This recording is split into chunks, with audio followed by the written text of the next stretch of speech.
Speaker साहब, कौमों की तारीख में कोई ऐसा दिन, ऐसा लम्हा आ जाता है जिसमें आपकी कौमें फैसला करती हैं कि उसने कहाँ खड़ा होना है।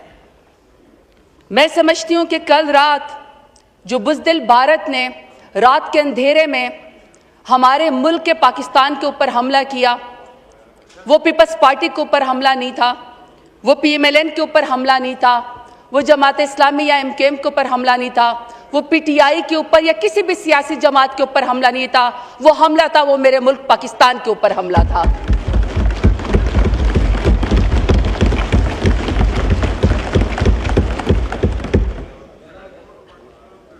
और मेरा मुल्क सलामत रहे, मेरे मुल्क का सब्ज़ हिलाली परचम ऊंचा रहे, मेरा मुल्क सलामत रहे तो सियासत भी होगी, आपस में लड़ाइयाँ भी होगी, किसी बात पे इत्तफाक भी होगा। अगर यहाँ पे शहबाज शरीफ साहब सुन के जाते, क्योंकि उनको कहीं जाना था, तो मैं उनको ये जवाब देती कि 3 साल से जो पाकिस्तान तहरीक इंसाफ के साथ हो रहा है, आज पाकिस्तान तहरीक इंसाफ दिल बड़ा करके सिर्फ पाकिस्तान की खातिर यहाँ पे आज आई हुई है, क्योंकि यह मुल्क हमारा है।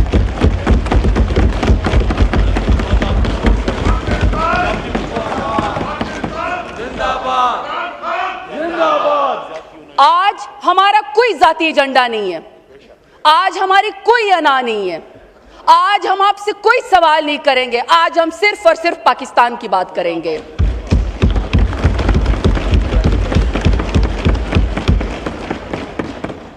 बुज़दिल भारत की ये फितरत है कि जो कुछ भी वहां पे होता है, जो कुछ भी उसका फेलियर होता है, वो उसका इल्जाम पाकिस्तान के ऊपर लगाता है और इसको आदत है कि ये रात के अंधेरे में हमला करता है। हमारी मसाजिद के ऊपर, हमारी मदारिस के ऊपर, हमारी सिविलियंस के ऊपर, बेगुनाह शहरियों के ऊपर और हमारे वाटर रिसोर्सेज के ऊपर जो उसने हमला किया, ये दुनिया को हमें बताना पड़ेगा। और स्पीकर साहब, जवाबी कार्रवाई का पाकिस्तान हक रखता है और जो कल एयर डिफेंस में एयर स्ट्राइक पाकिस्तान की तरफ से हुई, हम उसको शाबाशी भी देते हैं और उसके ऊपर हम फख्र भी करते हैं।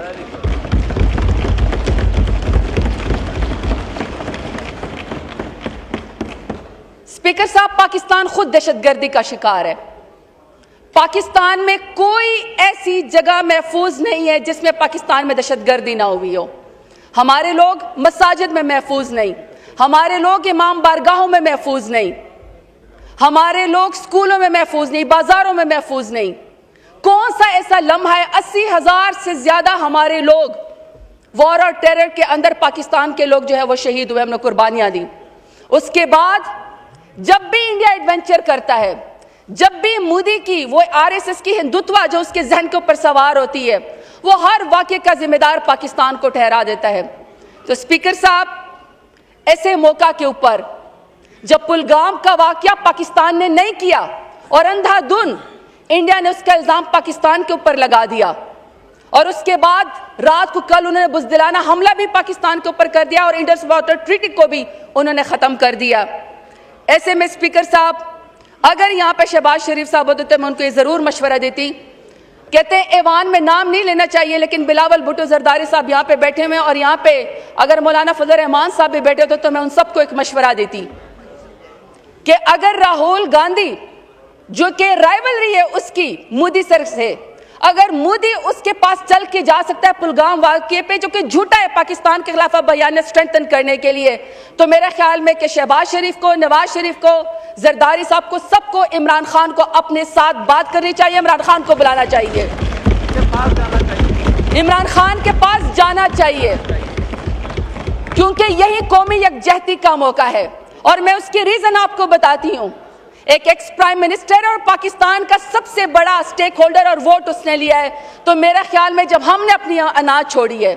जब हमने अपनी जिद छोड़ी है, तो मेरा ख्याल है कि आप लोग भी अपनी अना रहने दें, आप लोग भी अपनी जिद छोड़ दें। पाकिस्तान की खातिर आप तमाम पॉलिटिकल पार्टीज के APC बुलाएं और इमरान खान के बगैर APC ना हो, आप इमरान खान को भी प्लीज बुलाएं, अपना दिल बड़ा करें।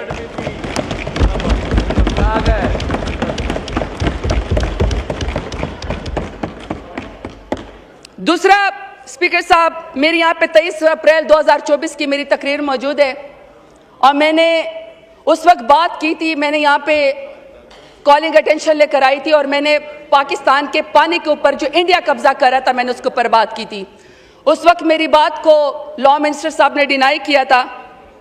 लेकिन चूंकि अब इंडिया पाकिस्तान के खिलाफ टेररिज्म कर चुका है, मेरे स्पीकर साहब ख्वाहिश ये है कि बजाय इसके कि हम यहाँ पे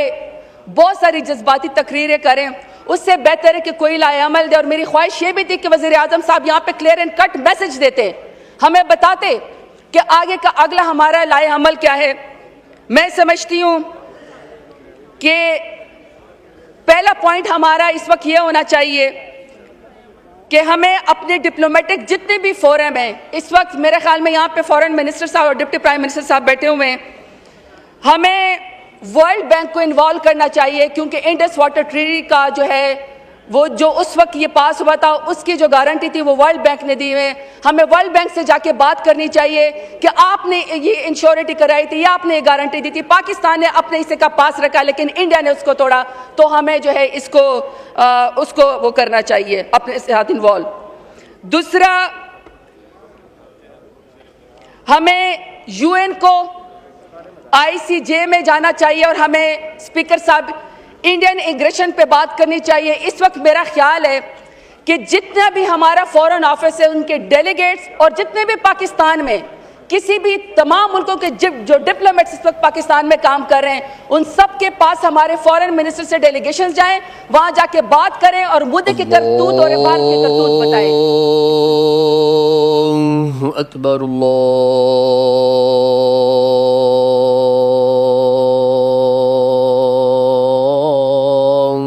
अकबर। जी ज़रताज गो साहब, कि हमें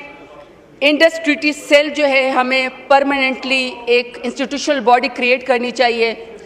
वो सेल जो है वो इंडस वाटर ट्रीटी की मॉनिटरिंग करे मुसलसल, और सर हमें बताए कि इस वक्त जो इंडिया की एग्रेशन है या जो हमारे इंडस वाटर ट्रीटी जो दुनिया में या वर्ल्ड बैंक से या ICJ में जाके जो हमारा मुकदमा लड़ रहा है, तो वो इंस्टीट्यूशनल बॉडी हमें बनानी चाहिए।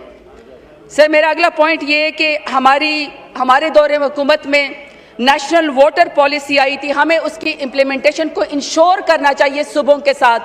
और सूबों में सर हमें तमाम सूबों के हकूक़ का ख्याल करना चाहिए। और स्पेशली सर जो इस वक्त सूबा सिंध नाराज़ है पानी के मसले पे, सर हमें उसको ज़रूर उसको इन्वॉल्व करना चाहिए।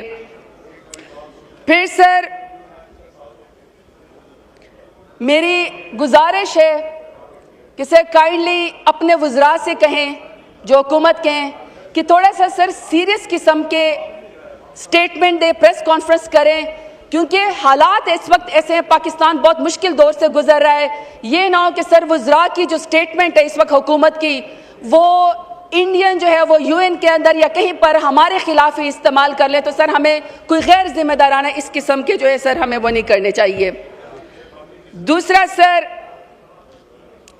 हम बिल्कुल सर अपनी तमाम आर्म फोर्सेस के साथ खड़े हैं, और जब सर जिस तरह कल हमारे एयर डिफेंस ने जिस तरीके से हमारी डिफेंस को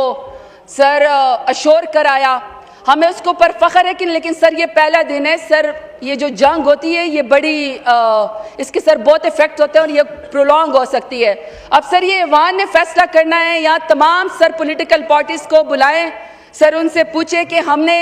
खुदा न ख्वास्ता इस बात को एस्केलेट करना है या सर हमने अमन की तरफ जाना है। सर हमें यह भी फैसला करना है, क्योंकि सर ये एक दिन दो दिन की बात नहीं है, दोनों कौमें सर न्यूक्लियर पावर हैं, दोनों कौमें एक खिते के अंदर रहती हैं। सर वो हिंदू उसकी हिंदुत्व RSS की जो मेंटेलिटी है सर, उसका मुकाबला कैसे करना है, हमने दुनिया को कैसे बताना है, हमने अपने एलाइज को कैसे बताना है कि किस तरीके से ये एस्केलेशंस की तरफ हमने मजीद नहीं जाना। लेकिन सर हमारी इस बात को, अमन की बात को कमजोरी ना समझा जाए। सर उसमें मैं सिर्फ एक बात पढ़ के सुनाती हूँ जो मेरे लीडर इमरान खान ने यूनाइटेड नेशंस में बात की थी। मेरी सर ख्वाहिश है कि